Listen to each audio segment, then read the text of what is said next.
Subscribe करें और bell दबाएं ताकि कोई खबर रह न जाए।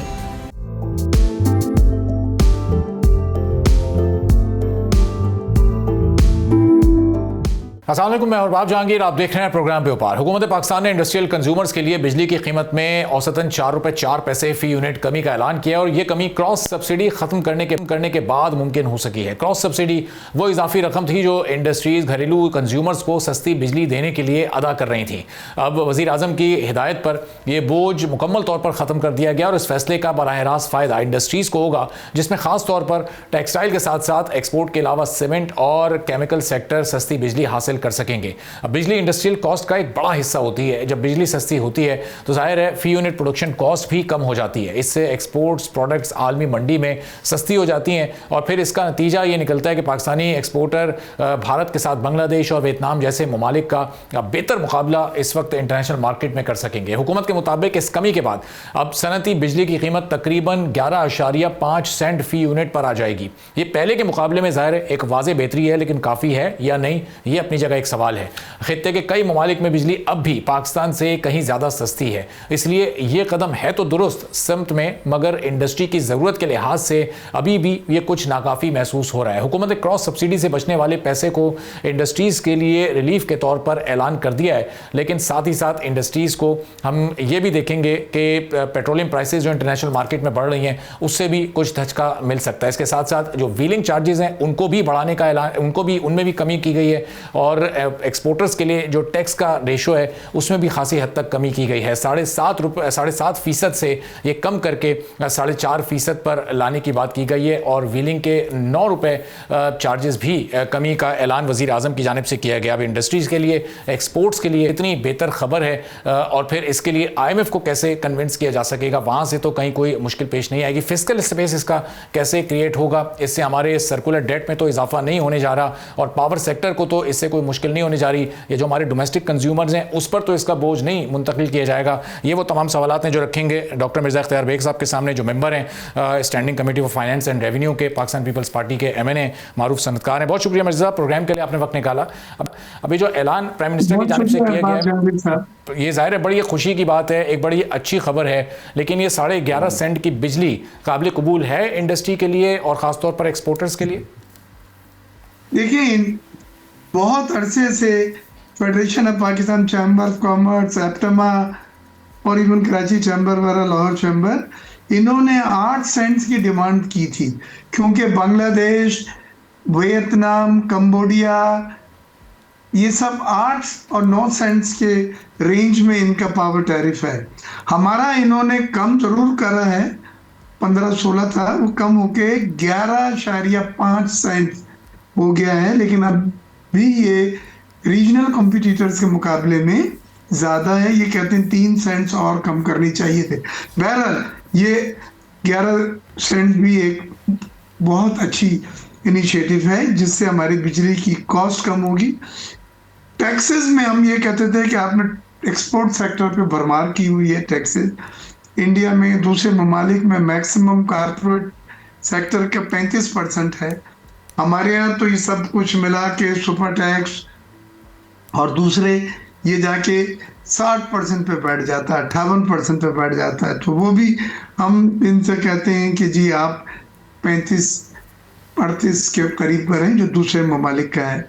तीसरी चीज़, उन्होंने इसको इंटरेस्ट रेट तो कम नहीं किया क्योंकि उसके लिए IMF के पास जाना पड़ता है, लेकिन इनका एक्सपोर्ट रिफाइनेंस रेट है जो 7.5% होता था वो 4.5% कर दिया है। तो 3% का एक्सपोर्ट रिफाइनेंस रेट में इन्होंने रिडक्शन करा है। पावर टैरिफ में ₹4.04 फी यूनिट का टैरिफ करा है। व्हीलिंग चार्जेस ₹9 फी किलोवाट कर दिए। हालांकि जो एक्सपेक्टेशन थी वो ₹3 और ₹4 की थी, पहले तो खैर बहुत ही ज़्यादा था, ₹9 कम के हम काफ़ी हद तक जो हमारा मुतालबा था उसके करीब आ गए हैं। टैक्सेस में यकीनन अभी भी टैक्स बहुत ज़्यादा भरमार है टैक्सेस की। तो ये तमाम चीज़ें, लेकिन इसमें इस चीज़ को मैं समझता हूँ एक बहुत बड़ी हिम्मत करके ये वज़ीर आज़म ने इंडस्ट्रीज एक्सपोर्टर को एक पैकेज दिया है और हमारा शुरू से मुतालबा था, मैं हर टीवी चैनल पे ये कहता था, आपसे भी मेरी बातें होती रही कि 74 अरब रुपए की क्रॉस सब्सिडी जो है वो इंडस्ट्री सेक्टर पे लगाई गई है और रेसिडेंशियल को उसका फायदा सब्सिडी दी जा रही है। यानी 74 अरब रुपए इजाफी टैरिफ इंडस्ट्रीज पर लगाया गया है और वो 74 अरब रुपए की सब्सिडी रेसिडेंशियल कंज्यूमर को दी जा रही है। इसको कहते हैं क्रॉस सब्सिडी, जो एक फेल मॉडल है दुनिया में। ये कभी अब नहीं होता कि एक सेक्टर को सस्ता करने के लिए दूसरे सेक्टर को महंगा कर दिया जाए, एक सेक्टर को सब्सिडी लगाने के लिए दूसरे सेक्टर के टैरिफ बढ़ा दिया जाए। तो ये उन्होंने मुतालबा तुम्हारा पूरा करा है। 74 अरब रुपए उन्होंने हमारे क्रॉस सब्सिडी का बोझ कम कर दिया है, जो हमसे लगा के वो रेजिडेंशियल कंज्यूमर का टैरिफ कम किया था। लेकिन अब सवाल ये होता है कि ये जो उन्होंने इंडस्ट्री की 74 अरब रुपए कम किए हैं, ये कहां से वो वसूल करेंगे जी। इस पर वो खामोश है। अब आईएमएफ ने तो पूछना है। आईएमएफ को कभी भी एक्सेप्टेबल नहीं होगा जब तक इसकी रिमिडियल मेजर्स नहीं हो। यानी ये 74 अरब रुपए आप किसी और सेक्टर में बढ़ाने जा रहे हैं या किसी और मद से इसको निकाले जा रहे हैं। तो ये सब सवालिया निशान है। लेकिन textile sector, cement sector, chemical sector को यकीनन इससे फायदा होगा। ये बड़ी खुशाइन बात है कि बिजली के टैरिफ भी 4 रुपए 4 करें, जो 8 सेंट्स डिमांड के मुकाबले में 11 सेंट्स पे तो आ गए हैं। हम कहते हैं जी मजीद 3 सेंट्स और करें। इसी तरह पावर का जो था पॉलिसी रेट, हमने कहा था सिंगल डिजिट करें। आपने सिंगल डिजिट में 8-9% से बढ़ाना शुरू करके 22% ले गए थे, तो वो उन्होंने अभी 10.5 ही रखा है पॉलिसी रेट, क्योंकि वो ये समझते हैं कि जो तेल की कीमतें बढ़ रही हैं, इससे आने वाले वक्त में अफरात-ए-ज़र मजीद बढ़ेगा। लिहाजा discount rate tight monetary policy के तहत मजीद बढ़ाना पड़ेगा अफरात-ए-ज़र को कंट्रोल करने के लिए, नहीं तो अफरात-ए-ज़र बढ़ता जाएगा। तो ये सब चीजें, ये जो ऐलान अब ये हो गया है, इससे जो हमारे एक्सपोर्ट्स के टारगेट्स हैं उनके करीब पहुंचने में कितनी मदद मिल सकती है? अब इंटरनेशनल मार्केट में हम कितने हमारी माली लागत काफी कम हो जाएगी और ये बड़ा जरूरी था, क्योंकि इंडिया को यूरोपियन यूनियन ने 27 ममालिक ने जो FTA साइन करा है, उसके तहत इंडिया जो है वो अब जीरो टैरिफ के ऊपर 27 यूरोपियन ममालिक को हमारी तरह हम GSP के तहत कर रहे हैं, वो FTA के तहत अब कर सकेगा। और एक वॉक ओवर उसको एडवांटेज मिल गया है। लेकिन अगर हमारी ये टैरिफ कम नहीं होते, हमारा मार्कअप कम नहीं होता, हमारे व्हीलिंग चार्ज कम नहीं होते, टैक्सेस में कमी नहीं की जाती, क्रॉस सब्सिडी नहीं हटाई जाती, तो इंडिया हमारी मार्केट खा जाता। वो एक इस लिहाज से हम समझते। लेकिन हमने सिर्फ अपनी मार्केट बचाना नहीं है, हमने अपनी मार्केट बढ़ाना है। अमेरिका ने रेसिप्रोकल टैरिफ जो 19% अब पे लगाया है, और इंडिया पे और चाइना पे हमसे ज़्यादा जो रेसिप्रोकल टैरिफ लगा है, उसका फ़ायदा अभी तक हम नहीं उठा पाए। लेकिन अब मुझे पूरी उम्मीद है कि ये जो पैकेज दिया है वज़ीर आज़म साहब ने इंडस्ट्रीज़ को और एक्सपोर्टर्स को, उससे यकीनन हम अमेरिका में भी अपनी एक्सपोर्ट बढ़ा सकेंगे। और हम GSP को रिन्यूअल के लिए भी मैंने बात करी है वज़ीर तिजारत से कि जी 2027 में GSP प्लस ख़त्म हो रहा है। अब कोशिश करें कि उनके जो नए 5 कवानीन हैं उस पर अमल दरामद करें और कंप्लाइंसेस करें। अभी GSP प्लस रिव्यू मिशन आया था, मुझसे भी मिले थे फेडरेशन में।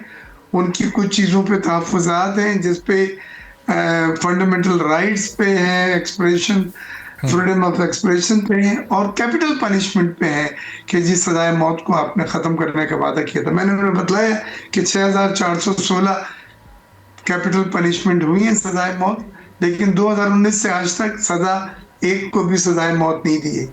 हमने उनको जो है उम्र कैद में तब्दील कर दिया है, तो उससे वो किसी हद तक मुतमईन थे। लेकिन वो कहते हैं कानून में तब्दीली होनी चाहिए सजाए मौत की।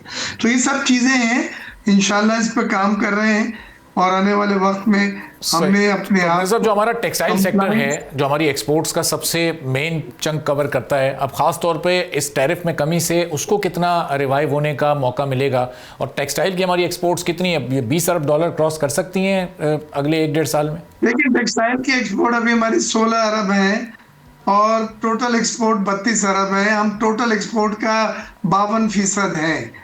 लेकिन ये जो एडवांटेज हुआ है, और अल्लाह करे जीएसपी प्लस एग्रीमेंट रिन्यू हो जाए यूरोपियन यूनियन से, क्योंकि सबसे बड़ा फायदा हमने जीएसपी प्लस का लिया था। 5 बिलियन यूरो सालाना हमने बढ़ाए थे और 4-5 सालों में 25 अरब यूरो हमने अपने बढ़ाए थे।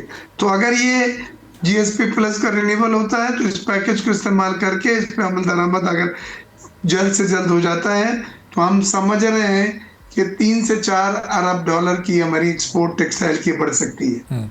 और जो हमारी एक बिजनेस कम्युनिटी है, जो मुख्तलिफ इस वक्त तंजीमें हैं, चाहे वो टेक्सटाइल की हों, चाहे वो मुख्तलिफ चैम्बर्स हों, उनका इस अनाउंसमेंट पर कितना पॉजिटिव रिएक्शन है? ज़ाहिर 2-3 दिन अनाउंसमेंट खुश है बहुत। मेरी बात हो रही थी और इनाम साहब से और दूसरे भी खुश तो हैं। हम ये एक पैकेज है जो काफी हद तक हमारी डिमांड के करीब आ गया है। हम 8 सेंट मांग रहे हैं, उन्होंने 11 सेंट दे दी।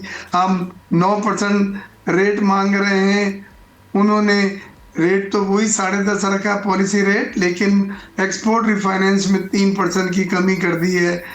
पावर टैरिफ में 4 रुपए 4 पैसे की कमी कर दी है।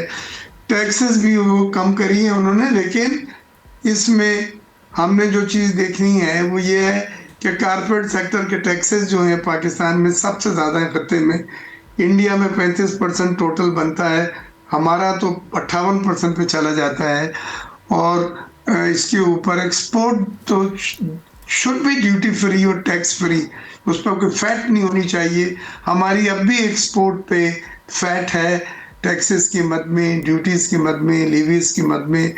हमने अभी ये जो सर्कुलर डेट पे किया है तो ये 1200 अरब ये हमने टैरिफ लगा दिया है लीवे गैस के ऊपर। तो ये इनडायरेक्टली आप सनत को और बर्डन कर रहे हैं। मेरी रिक्वेस्ट ये है कि ये कमाऊ पूत एक सेक्टर है आपके, इनको छेड़छाड़ ना करें, इनको मुकाबलती सख्त इनकी बर्दाश्त रखें और आस्ते आस्ते कोशिश करें कि हमें 8 सेंट की बिजली दे दें, हमारे रेट कम करें। हमारे एक्सपोर्ट रिफाइनेंस में तो आपने सही कर दिया, अब हमें उसमें कोई डिमांड नहीं है। 4.5% पे आ गए हैं, 7.5 से 3% कम करा है। लेकिन व्हीलिंग चार्जेस 3 और 4 रुपए के आजकल चल रहे हैं दुनिया में, कहीं पे भी देखिए वो 9 रुपए पर किलोवाट ज्यादा है। तो लेकिन 74 अरब रुपए की सब्सिडी हमारे कहने से उन्होंने हटाई है। इंडस्ट्रियल सेक्टर पे 74 अरब रुपए का बोझ निकाल दिया उन्होंने, जो क्रॉस सब्सिडी के मद में सनती सेक्टर दे रहा था। लेकिन मिर्जा साहब, ये भी ज़ाहिर अपनी जगह एक सवाल है कि अब ये जो आपने भी ये सवाल उठाया कि अब ये 74 अरब रुपए वो लेकर कहां से आएंगे, एडजस्ट कहां होंगे, और हम कोशिश करेंगे कि अगली नशिस्त में हम इसका भी इसका जवाब ढूंढ लें और फिर अगली नशिस्त में हम बैठकर इसको जरा डिस्कस करें ताकि पता चल सके कि ये मैनेजेबल भी है या नहीं। बहुत बहुत शुक्रिया मिर्जा बेग साहब, member standing committee of finance and revenue, हमारे साथ मौजूद थे, गुफ्तगू आपने सुनी। एक ब्रेक लेते हैं छोटा सा, ब्रेक के बाद वापस आएंगे।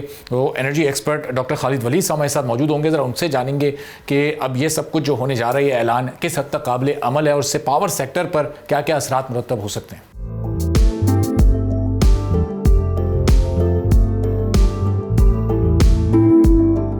एक बार फिर आपको प्रोग्राम में खुशामदीद कहेंगे। अब हुकूमत पाकिस्तान की जानिब से इंडस्ट्रियल कंज्यूमर्स के लिए बिजली की कीमत में कमी का ऐलान किया गया है और ये बड़ी डिमांड भी थी तमाम इंडस्ट्री की और ख़ास तौर पर एक्सपोर्टर्स की। इससे हमारी इंडस्ट्री का रिवाइवल कितना बेहतर हो सकेगा। ये जो 4 रुपये कीमत कम हुई है, इससे ओवरऑल जो पावर सेक्टर है हमारा, उस पर क्या कोई बोझ मजीद पड़ सकता है? इसका फिजिकल स्पेस कैसे क्रिएट होगा? क्या इसका असर डोमेस्टिक कंज्यूमर्स पर जा सकता है? चूँकि क्रॉस सब्सिडी को ख़त्म करके इसका स्पेस निकाला गया है, तो अब आगे क्या होने जा रहा है? सर्कुलर से बढ़ सकता है। इस पूरी सूरत हाल पर हम बात करेंगे। डॉक्टर खालिद वलीद साहब हेड ऑफ रिसर्च हैं, SGPI के एनर्जी एक्सपर्ट हैं, हमारे साथ मौजूद हैं। बहुत शुक्रिया डॉक्टर साहब, प्रोग्राम के लिए आपने वक्त निकाला। अब ये प्राइम मिनिस्टर ने बड़ा ज़बरदस्त ऐलान किया, ज़ाहिर है इससे हमारी इंडस्ट्री चलेगी तो हमारी एक्सपोर्ट्स बढ़ेंगी, रेवेन्यू जनरेशन अच्छी होगी। लेकिन पावर सेक्टर हमारा क्या इस फैसले से मुतासर होगा या इसकी गुंजाइश मौजूद थी? जी, बहुत शुक्रिया। एक अच्छा फ़ैसला है, खुशाइंद फ़ैसला है, लेकिन देखना ये है कि किस तरीके से रिलीफ़ दिया जा रहा है। अगर तो स्ट्रक्चरल मसाइल को, कैपेसिटी चार्जेस को कम करके रिलीफ़ दिया जा रहा है, वेल एंड गुड, बहुत अच्छी बात है। लेकिन अगर इसका बोझ किसी और तबके पे डाल के, ख़ास तौर पे रेज़िडेंशियल कंज़्यूमर्स पे डाल के दिया जा रहा है, तो ये अगेन एक एड हॉक मेजर होगा।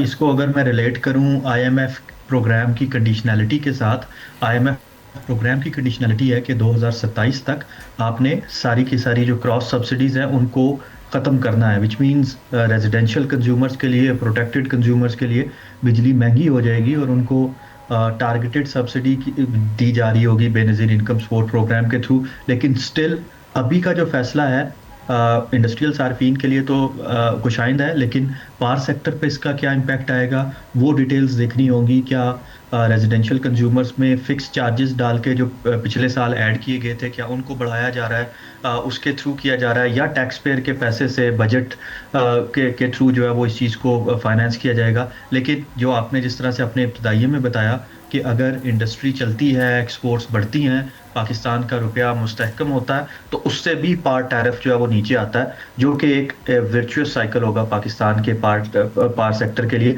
लेकिन अगेन काफ़ी सारे क्वेश्चंस हैं इस पे, किस तरीके से इसको फाइनेंस किया जाता है, ये सबसे बड़ा क्वेश्चन है। लेकिन अगर मुल्क में इंडस्ट्रियल कंजम्पशन बढ़ती है तो रूल ऑफ थंब ये है कि अगर आपके मुल्क में 40% इलेक्ट्रिसिटी कंजम्पशन का इंडस्ट्रियल कंजम्पशन है, तो आपका फाइनेंशियली और आपका जो टेक्निकली आपका जो इलेक्ट्रिसिटी सेक्टर है वो एक स्टेबल सेक्टर कंसिडर किया जाता है। तो अगर इलेक्ट्रिसिटी डिमांड बढ़ती है उसका भी पॉजिटिव इम्पैक्ट हो सकता है। तो अगर हुकूमत इस विशियस साइकिल को जो बन गया था कि आपकी डिमांड कम हो रही है, डिमांड कम होने से लोग सोलर लगा रहे हैं, सोलर लगाने से आपका जो कैपेसिटी चार्जेस है पर यूनिट टर्म्स में वो बढ़ता है, तो उस विशियस साइकिल को एक वर्चुअस साइकिल बनाने में मदद मिलेगी। तो खालिद साहब, एज एनर्जी एक्सपर्ट, ये आपकी एक्सपर्ट ओपिनियन और हुकूमत के लिए एक वाइबल ओपिनियन क्या होगी कि ये हुकूमत को, जैसे भी आपने कहा कि ये कैपेसिटी चार्जेस कम करके इसको करना ज़्यादा बेहतर होगा, या फिर वही अगर रेजिडेंशियल लोगों पर, रेजिडेंशियल कंज्यूमर्स पर ये बोझ डाला जाता है तो फिर थोड़े अरसे बाद एक क्योस की सिचुएशन पैदा हो जाएगी? तो ये बेहतर और प्रैक्टिकल इसका सोल्यूशन क्या है? देखिए, बेहतर और प्रैक्टिकल सोल्यूशन एक ही है कि आप अपने ग्रिड की डिमांड बढ़ा लें। अगर ग्रिड की इलेक्ट्रिसिटी कंजम्पशन बढ़ेगी, डिमांड बढ़ेगी, तो आप जो है वो कैपेसिटी चार्जेस को अच्छे तरीके से मैनेज कर सकते हैं, पार टैरिफ को नीचे ला सकते हैं।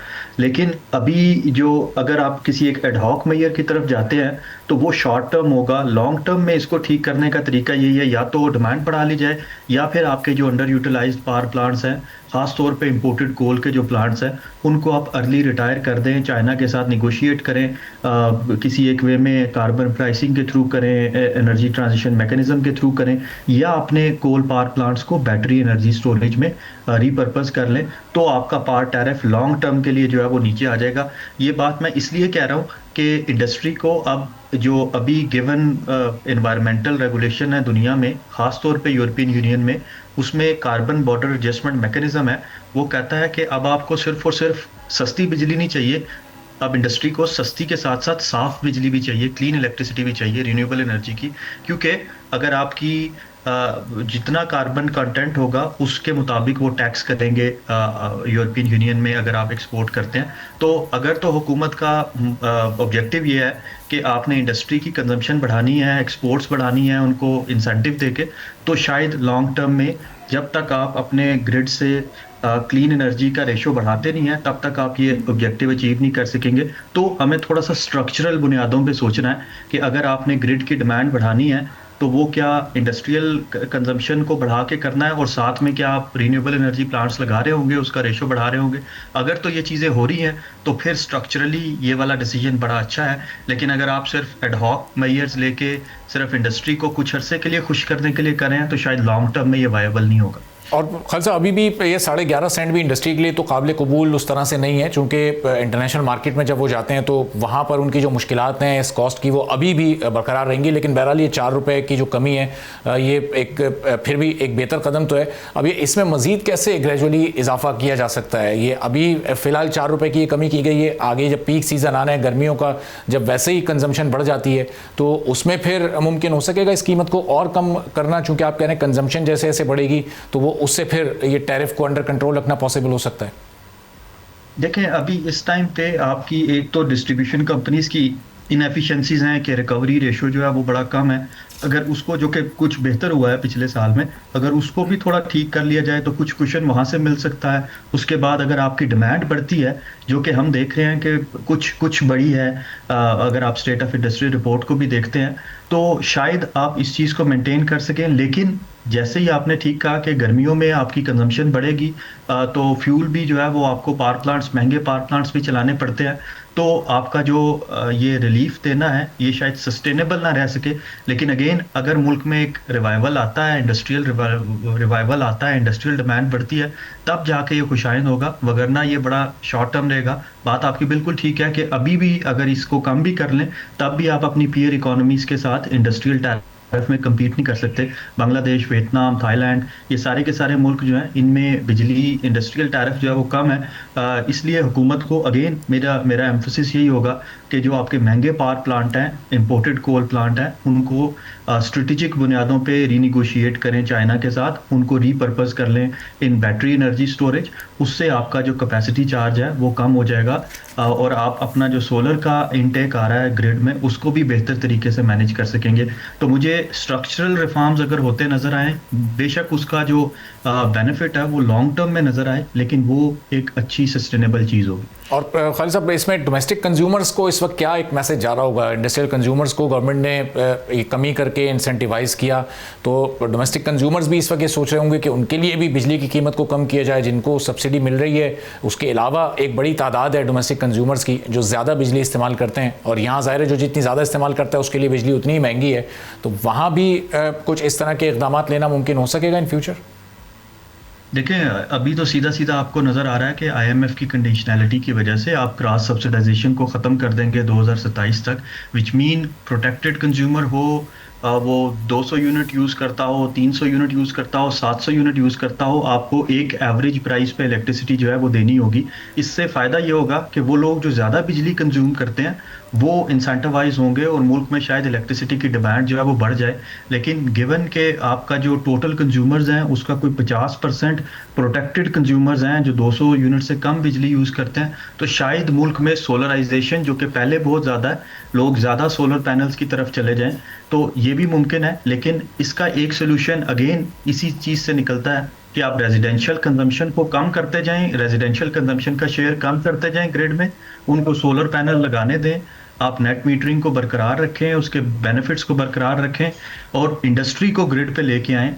चाइना में देखें, इंडिया में देखें, तो जो इंडस्ट्री का शेयर है ग्रिड पे वो ज़्यादा होता है और रेजिडेंशियल कंजम्पशन का जो शेयर है वो कम होता है। तो अगेन नेपरा जो है वो नेट मीटर्ड कंज्यूमर्स के जो रेगुलेशंस हैं उसकी हियरिंग अगले हफ्ते में होनी है, तो उस चीज़ को भी थोड़ा सा हमें देखना है कि किस तरीके से नेट मीटरिंग के बेनिफिट्स को बरकरार रखते हुए आप रेजिडेंशियल कंजम्पशन को रिप्लेस करते हैं विद इंडस्ट्रियल कंजम्पशन।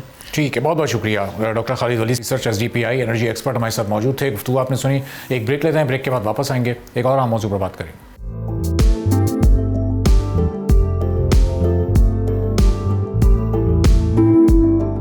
एक बार फिर आपको प्रोग्राम में खुशामदीद कहेंगे। सोने की कीमत में इस वक्त पिछले 5 रोज़ में एक गैर मामूली उतार चढ़ाव हमने देखा है। आपको हम लेकर चलते हैं ज़रा बुध के रोज़, जहां सोने की कीमत पाकिस्तान में 21,000 रुपये के इजाफे से तारीख की बुलंद तरीन सतह पर पहुंची। 5.5 लाख का फिगर पहली बार क्रॉस हुआ और उसके अगले रोज़ भी हमने देखा कि 21,000 रुपये का इजाफा हुआ और सोना तारीख की बुलंद तरीन सतह 6.25 लाख पर पहुंच गया। सब कुछ बहुत बेहतर चल रहा था, लोग ज़बरदस्त तरीके से इसमें इन्वेस्ट कर रहे थे। लेकिन फिर जब अगला दिन आता है, जुमे के दिन, पाकिस्तान में सोने की तारीख में सबसे बड़ी कमी हमें दिखाई देती है। 35,000 रुपए से ज्यादा पर तोला रेट कम होते हैं, एक बड़ा डाउनफॉल आता है, लोगों के अरबों रुपए, करोड़ों रुपए इसमें डूब जाते हैं। और फिर अगला रोज जब आता है तो उसमें मजीद खतरनाक हद तक कमी सामने आती है और 25,000 से जायद की कमी एक बार फिर उस अगले दिन रिकॉर्ड की जाती है। हफ्ते के रोज हफ्ता खत्म होता है, लोग ये तवक्को करते हैं कि जब नया हफ्ता शुरू होगा तो फिर ये मार्केट दोबारा रिकवर कर जाएगी। लेकिन आज भी हमने देखा तकरीबन 21-22 हज़ार रुपए की कमी हुई पाकिस्तान में। अब फी तोला रेट 5 लाख से नीचे आ चुके हैं, 4,90,000 पर ट्रेंड कर रहे हैं। जो इंटरनेशनल मार्केट थी जो $5,500 को क्रॉस कर गई थी वो भी अब 4600 और 4700 के अराउंड आ चुकी है। और ये जो ये गिरावट है ये सिर्फ सोने में ही हमें नहीं दिखाई दी, बल्कि जो चांदी की कीमत है, जो सिल्वर है, उसकी अगर हम परसेंटेज वाइज बात करें तो गोल्ड से भी तेजी के साथ वो नीचे आई है। एक मौके पे 3 रोज पहले वो 12,000 को क्रॉस कर चुकी थी पाकिस्तान में, जो अब नीचे आते आते इस वक्त 8,500 के अराउंड मौजूद है। तो अब आने वाले दिनों में क्या ये वापस रिकवर होगी? इस बड़ी कमी की क्या वजूहात रही हैं? सब कुछ चल रहा था, तारीखी इजाफा रिकॉर्ड हो रहा था, और वो होते होते एकदम से इतनी बड़ी कमी कैसे आ गई?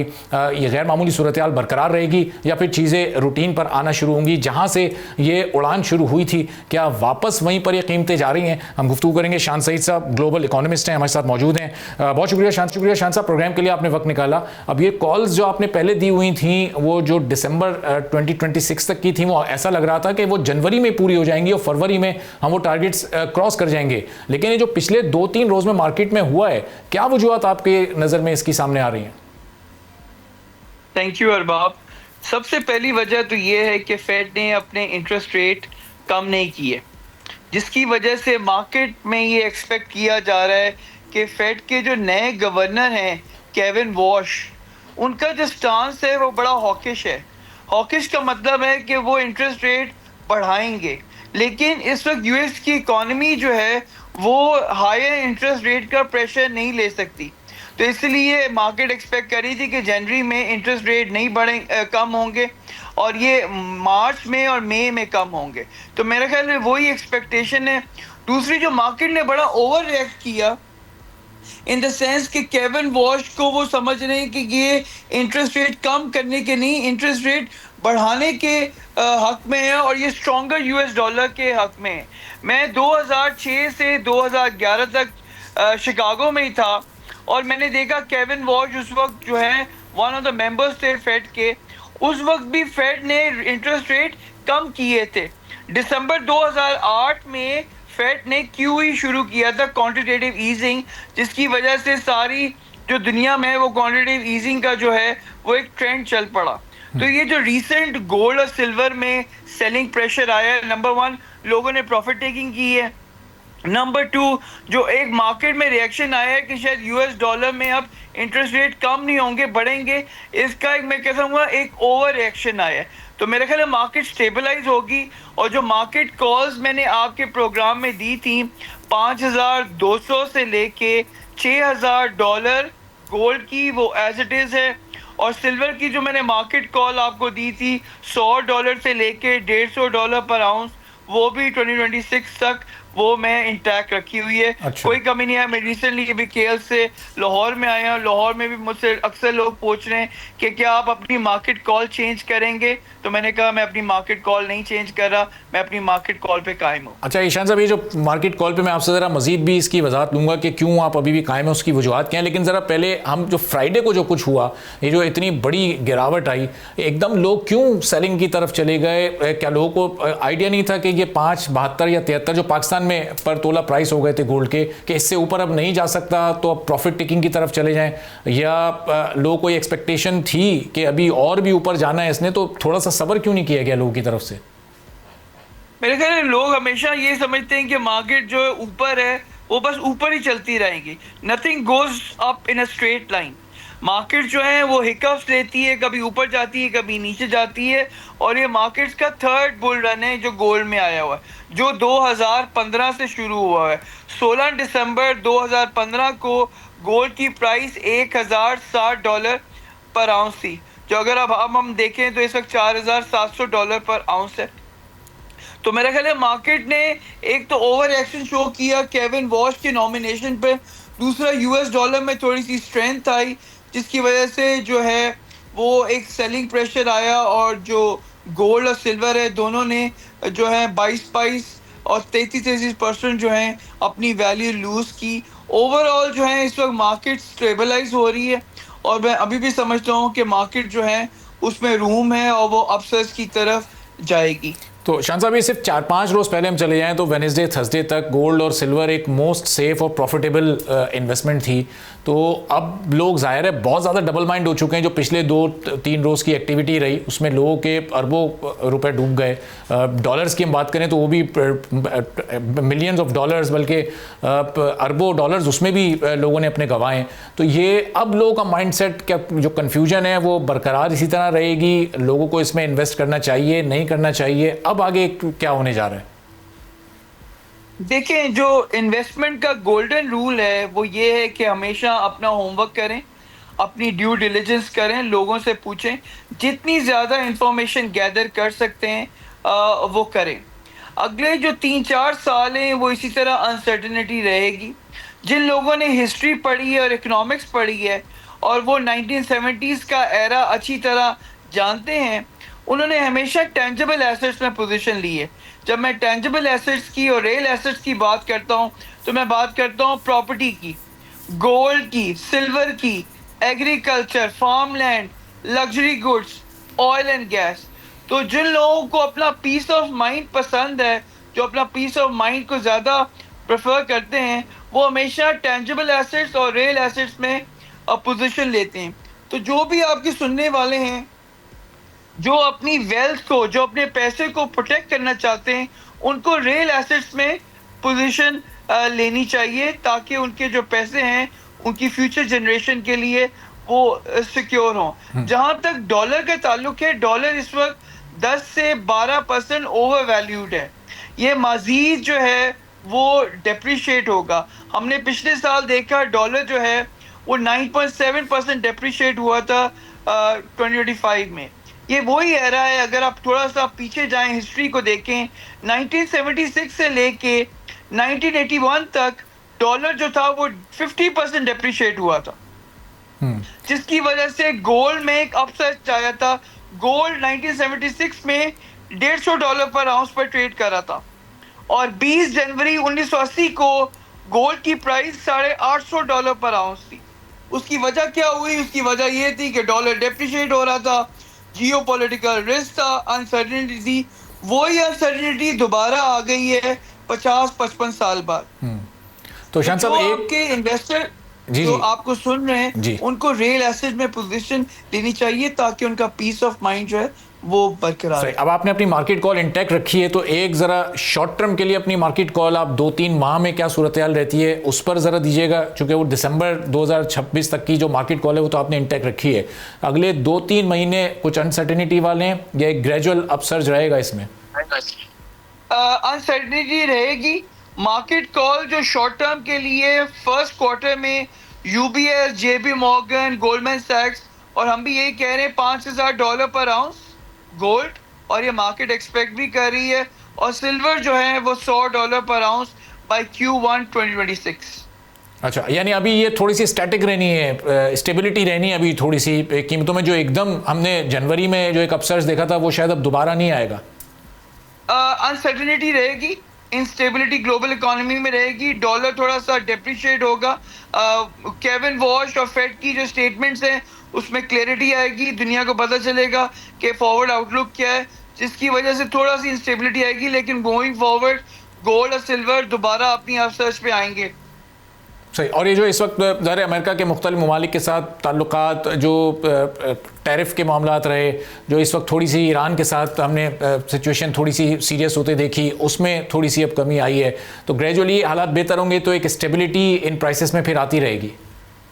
बिल्कुल, क्योंकि इस वक्त जो गोल्ड है वो सबसे ज़्यादा बाय कर रहा है सेंट्रल बैंक। और आपको पता है जब सेंट्रल बैंक बाइंग करते हैं वो कोई 100 मिलियन या 200 मिलियन की बात नहीं हो रही होती, वो बिलियंस में बात हो रही होती है। ये वही एरा है from 1976 to 1982 most of the central banks were buying gold.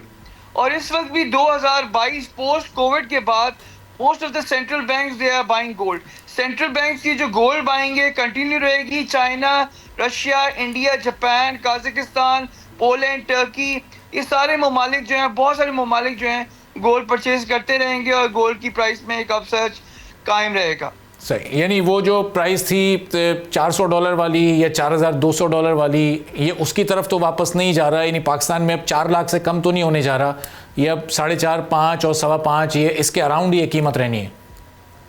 Pakistan की जो मार्केट है वो ग्लोबल मार्केट्स को फॉलो करती है। ग्लोबल मार्केट्स पाकिस्तान की मार्केट्स को फॉलो नहीं करती। अगर ग्लोबल मार्केट्स में प्राइसेस बढ़ रही हैं तो पाकिस्तान में बढ़ेंगी। और मैंने जैसे एक टीवी चैनल पे कह दिया ऑलरेडी कि इस साल गोल्ड की प्राइस पाकिस्तान में 5 लाख से लेके 6 लाख रुपए पर तोला पे ट्रेड करेगा। सही, और ज़रा चूंकि अब लोगों का जो इंटरेस्ट है इस वक्त वो सिल्वर की तरफ भी बहुत ज़्यादा है, तो ज़रा पाकिस्तान की मार्केट में पाकिस्तान के व्यूअर्स के लिए सिल्वर की भी एक कोई आप ऐसी प्रेडिक्शन कर दीजिएगा कि लोगों को इसमें इन्वेस्टमेंट करनी है भी या नहीं करनी। जो भी इन्वेस्टमेंट है वो मुझे सुनने की जरूरत नहीं है, वो अपना होमवर्क करें, ड्यू डिलिजेंस करें।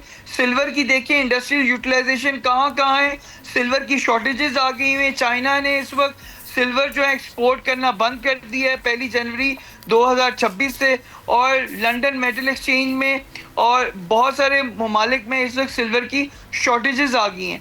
तो ऑब्वियसली जब डिमांड बढ़ेगी सिल्वर की और सप्लाई नहीं होगी तो बड़ा सिंपल रूल है इकोनॉमिक्स का, प्राइसेस जो है ऊपर जाएंगी। ठीक है, बहुत बहुत शुक्रिया शान सईद साहब, ग्लोबल इकोनॉमिस्ट समझ थे, गुफ्तगू आपने सुनी। इसी के साथ नाज़रीन आज के प्रोग्राम से इजाज़त दीजिए, अल्लाह हाफ़िज़।